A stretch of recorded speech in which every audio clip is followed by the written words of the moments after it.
Scientists at Scripps Research in La Jolla are using DNA sequencing to track the spread of coronavirus in San Diego County. As News 8's David Goffredson reports, they're doing it by analyzing tiny mutations in the virus as it moves from person to person.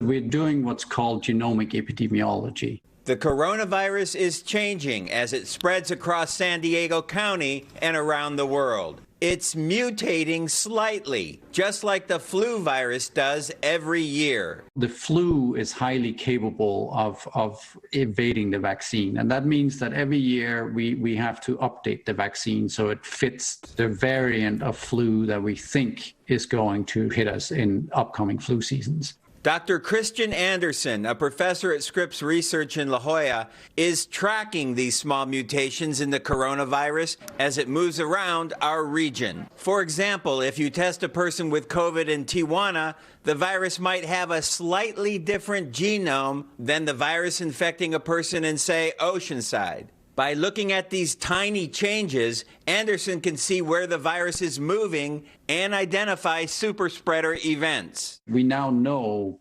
in the absence of a vaccine, we know how the virus is evolving, which is sort of just bouncing around in evolutionary space. The question is that once we introduce the vaccine, is it starting to look different from what we, for example, see now? Will the coronavirus become resistant to a future vaccine, like the flu virus? Anderson says we just don't know yet, but he's optimistic about continually updating the vaccine if needed. Our ability to update the vaccine based on this types of sequencing is much easier than actually developing the first vaccine.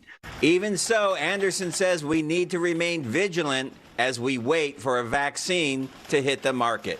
Things like wearing a face mask, physically distancing, limiting time spent indoors in crowded settings and with a lot of other people. If we can minimize these, we can keep the viral transmission low. Dr. Anderson says superspreader events are responsible for 80% of coronavirus transmissions, most commonly when you're talking or shouting or coughing in close proximity to another person. Barbara Lee? It is interesting to note, David, that early on, when the pandemic first hit, people were very concerned about catching the virus from surfaces, but that quickly changed to breathing it in droplets, which is the focus now. That's correct, and why it's so important to wear a mask and stay out of indoor crowded locations. Back to you. David, thank you.